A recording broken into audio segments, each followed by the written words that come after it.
Alright guys, we're back for another Dokkan battle video. So we got a very, very difficult fight released against the new LR Vegito Blue.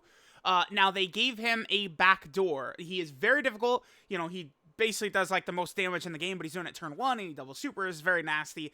But they allow us to debuff him, attack debuff him. This opens the door for several characters to be very effective in this fight. So we're going to use Omega Shenron. I did use him in my initial run. I would argue Omega is probably the single best character for this fight in the game. Probably. Again, I was using Omega. I mean, it was on a non-GT bosses team. Our setup isn't the craziest here. I'd argue it's actually pretty... Our opening rotations are actually pretty bad, but I think we could probably handle this. Remember that STR Omega? I guess we'll do this. Yeah, this is kind of unfortunate. No, I should probably leave Baby on rotation and we do this. This would be smarter, because Baby will debuff right away. We could die right away here. But we'll get into the swing of things. Remember that STR Omega? What is the build I have on STR Omega? It's probably very bad. Yeah, it's very bad. Well, do have some defensive equips. I could upgrade that. I probably should have even looked at his build before we jumped into this. I could have done that. Because we could have, changed Omega a little bit to make this a little bit more viable. Now, remember, Omega... Damn, that's crazy. Omega's lowering Vegito Blue's attack by a lot. What is it, 40? It's a minus 40% passive debuff. So that's a huge number. That's going to be very effective. And then we're going to start chaining a lot of these other debuffs on him. If we get supered here, of course, we're done. I think we're probably just going to die regardless. Even with all the debuffs, Vegito is probably just going to cut us up right here. Yeah, kind of bad opening rotations and stuff.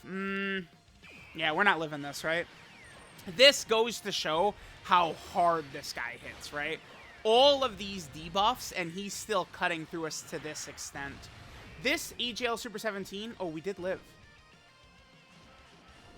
Oh my god, that was so close. AGL Super 17, he will get good once the fight, towards the end there, you guys saw, defensively, he was starting to get to a much better level. That's okay. We'll hop right back in. Rotations weren't necessarily the greatest. That's the problem with GT bosses as they constructed it. Terrible team construction is it's all dependent on Omega, right? Carnival, LR, Omega. Everything is catered around him.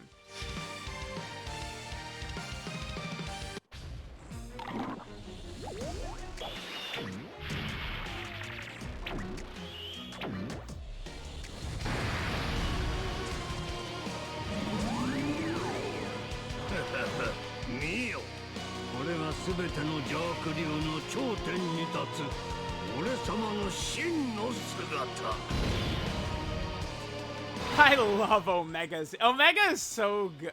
His intros are awesome. I can't talk. His animations are awesome. Omega's animations, I love them. How do I want to do this? So we can get 3 rainbows here. That's good. Remember, each rainbow orb is going to give us damage reduction. Remember that Omega, Carnival Omega, he's just passively debuffing, but he also a debuff on his super attacks as well. How do I want to go about this? I think we'll do this.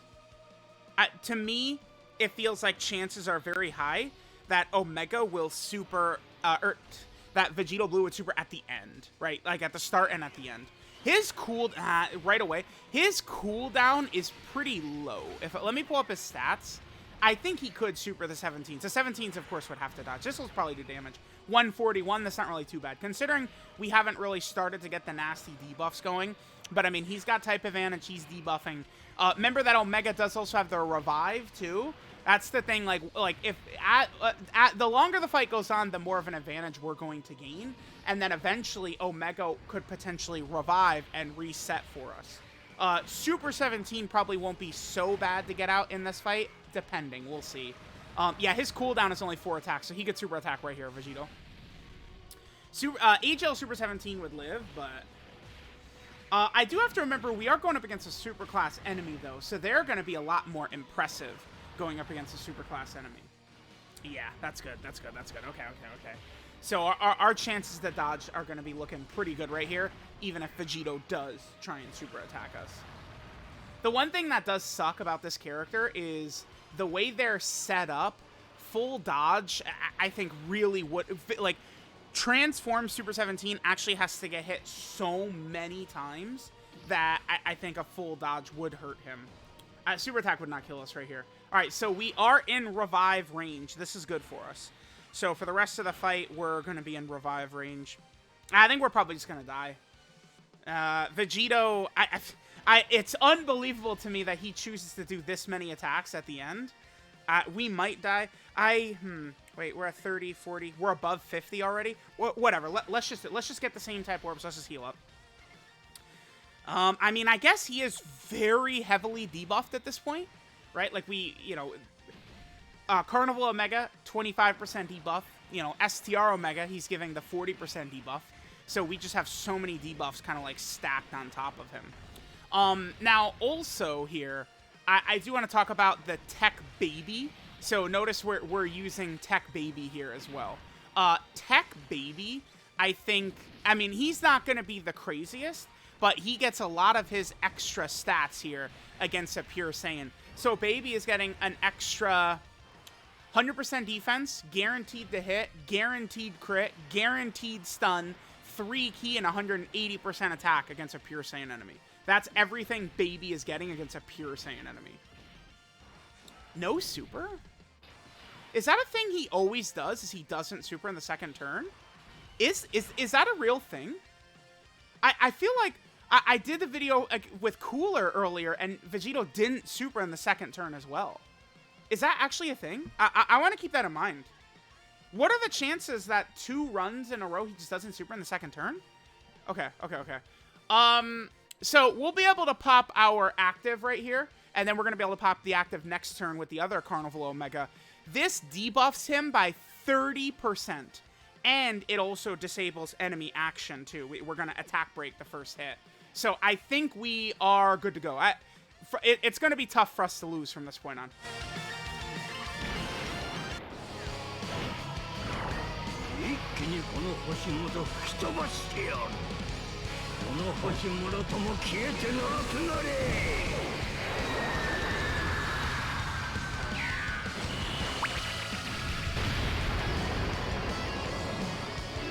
Awesome. So we go ahead and tag him with that, and then that's another 30% debuff. We'll go ahead and leave Omega on rotation. There we go, 3 rainbow orbs. Remember, we want to give Omega as many rainbow orbs as possible. That's pretty important, because Omega is going to be getting 7% damage reduction per rainbow key sphere that he gets. Plus, of course, he has the 5% damage reduction per GT bosses allies in the team, and we, of course, have a full GT bosses team. So I think now we got it. We're probably going to win. It would take, like, I guess, like STR Omega or Tech Baby or STR the 17s have to get super attacked, I guess. But, oh, nice. Super attack dodge. Sure. We'll take it. I don't think that has too much of an impact on this run here. Omega can eat these super attacks with ease. But, I mean, we do... Listen, we do love to see that. We do. All right, now these boys... We'll see if we'll be able to transform with them on the next turn, right? Remember, they could transform on turn 5. Keep in mind that Omega's revive is structured to put you at the exact HP number to where you could then transform into Super 17. So it's conceivable that we would just be able to auto-transform, like we could revive and then auto-transform into Super 17. The one thing that they really could have done to help out Omega, I think, is maybe softened up his revive condition, because right now we have to be under 50% HP. Considering you are kind of forced to be on GT bosses, I don't see why they couldn't have just let you have it for free. Like, what if Omega just could, like, his revive was unconditional? Like, he just had it.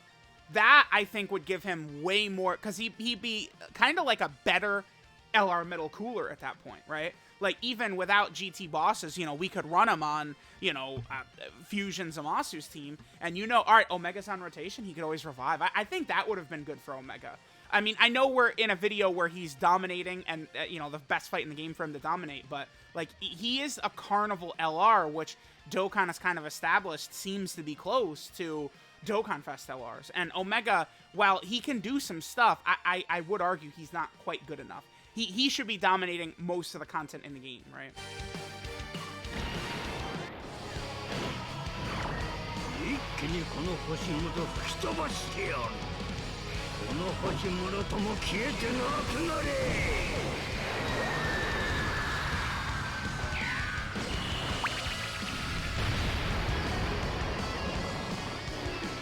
All right, there we go. So we got the heavy debuffs applied to him again, and then I mean that's it. I mean what can he possibly do? Nothing.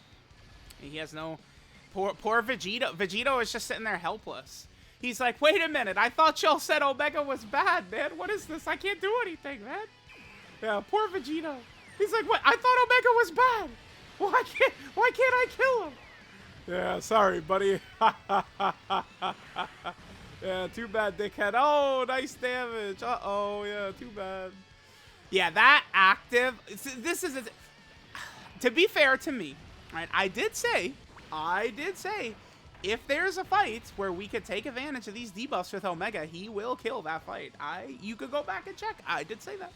Because, I mean, he's lowering attack on his 12 key, he's lowering attack on his 18 key, he lowers attack from his passive, and then he's got the attack debuff on his active as well. And remember, the active is very easy. You could do it turn 3 if the enemy's in attack down or defensive down, or turn 6, right?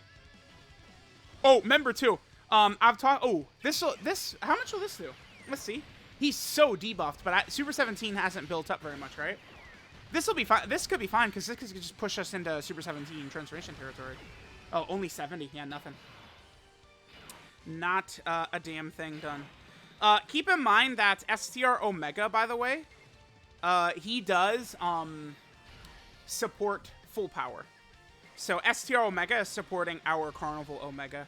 I don't think STR Omega will eat that much damage. Like, I don't think STR Omega is going to eat over 650,000. Vegito is too debuffed. Right, and it's like, here's my Omega, gonna debuff him. Remember, LR Baby debuffs as well. Alright, so I guess this was the intention, like, well, I mean, poor Global, I guess, if this is true, but this is the reason they released all these characters, was for this fight. You know, so, like, you know, they gave us the Baby EZA, right, they gave us the banner unit Baby and all this stuff.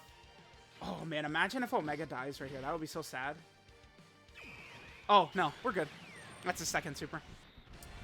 Yeah, Baby cooking. I do like to see Baby cook.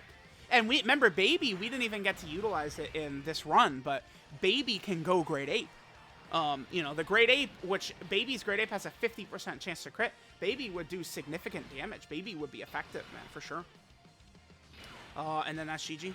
Yeah, not bad. Pretty good, pretty good, pretty good, pretty good. Honestly... a lot of people were calling this the hardest fight in the game. I don't think it is, but I think it's awesome that a fight people, even for a little bit, were saying, oh, that's the hardest fight in the game, and GT bosses can perform well in it. Like, that does feel good. I'm actually very happy about that. Poor GT bosses. Just, like, the stupidest idea ever for a category, right? Like, if they would have made it GT villains, I think that's okay. Because then Dr. Show and Dr. Mew would be on it. They would have just released Mamba, who's on it. Like, remember, Hellfighter 17 is not on GT bosses, man. Think of how stupid that is. Like, this category, like, but movie bosses as well. If it was movie villains, and if it was GT villains, I mean, these categories would be cooking. They could just release a new 170% for both. GT villains and movie villains, and then like a character could have a 200% leader for GT bosses and movie bosses. You see what I'm saying, right? So the 170 would be movie villains, and then the extra 30% for the 200% stats could be for bosses. That's how they could still fix it, but that's what they'd have to do. That was my fastest run against him, 10 minutes. And that's me blabbering away too. That's awesome. All right, now real quick, I just want to show this again. So here's the GT bosses category, right? Just, again, there's not much here. Just really a dreadful idea for a category. And what I wanted to point out was this guy right here. This dude. Hellfighter 17. Hellfighter 7. Like, he's the one in control of Super 17, by the way. It's like, he's the one who's controlling the body. It's this guy, not regular 17 until kind of like, I guess kind of the very end when 18 shows up, he kind of like interferes, but you guys get what I'm saying, right? So the fact that this guy's on a GT, like, it's comedy. It's comedy and it's asinine. So there's that guy. We could also point out, let's go to Peppy Gals, AGL Peppy Gals. We could point out Mamba, right? Like, she's not a GT Boss's character, which is ridiculous, right? Well, I mean, it's obvious she wasn't going to be GT Bosses, but it shows why the GT Bosses idea as a category itself is just stupid anyway. And then finally, we can go down here and we can go to them, and then Dr. Joe and Dr. Mew, right? Make it make sense, man. Make it make sense. But at least our boy, Carnival Omega, he is able to put in some work in this new fight. I feel like Carnival Omega is the best character in the game for this fight. Between his passive attack debuff, his easy active skill activation turn 3, and because he will auto-activate his active skill on turn 3 because he debuffs the enemy passively. So no matter what, you could do his active skill turn 3 where he debuffs the enemy. Debuffing the enemy on both super attacks, 18 key and 12 key. Passive debuff, he has a revive, right? He has huge damage reduction. He's a rainbow orb changer. I mean, this is the best character in the game for this fight, which I love. I love that. I love that so much.